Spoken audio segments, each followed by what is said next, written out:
Sans venir à l'église, il y a des païens qui sont très heureux dans leur mariage. Tu verras que des gens voyagent sans venir à l'église. Des féticheurs même sont leurs fétiches dans l'avion. Regarde les gens qui construisent les bâtiments, il y a combien de chrétiens dedans? Donc on peut avoir des propriétés sans être chrétien. Regarde les gens qui travaillent le matin, quand tu vois les voitures aller au travail, les grandes voitures. Est-ce que c'est forcément des chrétiens? Donc quand je viens à l'église, c'est pas parce que je viens chercher une voiture, c'est pas parce que je viens chercher du travail d'abord. Ce que je viens chercher à l'église, c'est ce que le monde ne peut pas m'offrir. Et la seule chose que le monde ne peut pas m'offrir, c'est la vie éternelle cachée en Jésus. C'est la première des choses.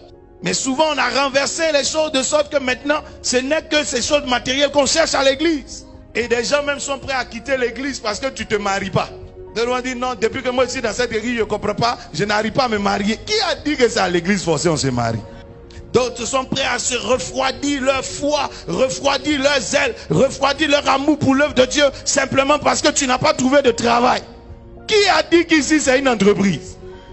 Le but de ta foi, c'est pas trouver du travail. Le but de ta foi, c'est un jour te retrouver au ciel. Le but de ta foi, c'est un jour avoir la vie éternelle. J'ai vu des gens mourir sur le chemin du travail. J'ai vu des gens aller se marier, mourir sur le chemin de la mairie. J'ai vu des gens mariés mourir.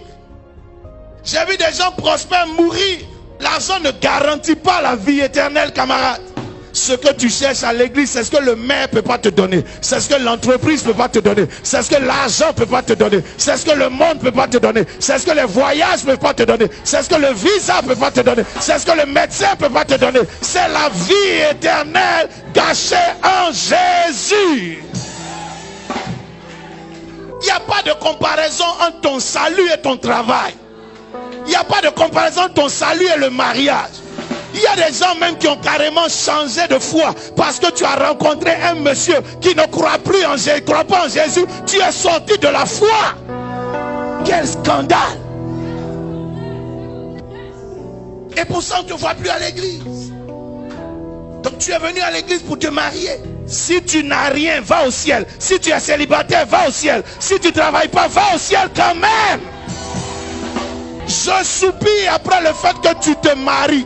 Mais ma plus grande espérance, c'est qu'un matin, tu sois avec Jésus-Christ dans les cieux.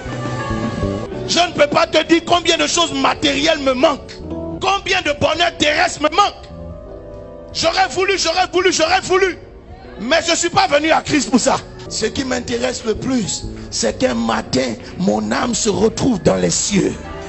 Le jeune homme riche, pour des choses matérielles, comme une maison, une entreprise, des biens, a perdu la vie éternelle. Mais aujourd'hui, il est mort.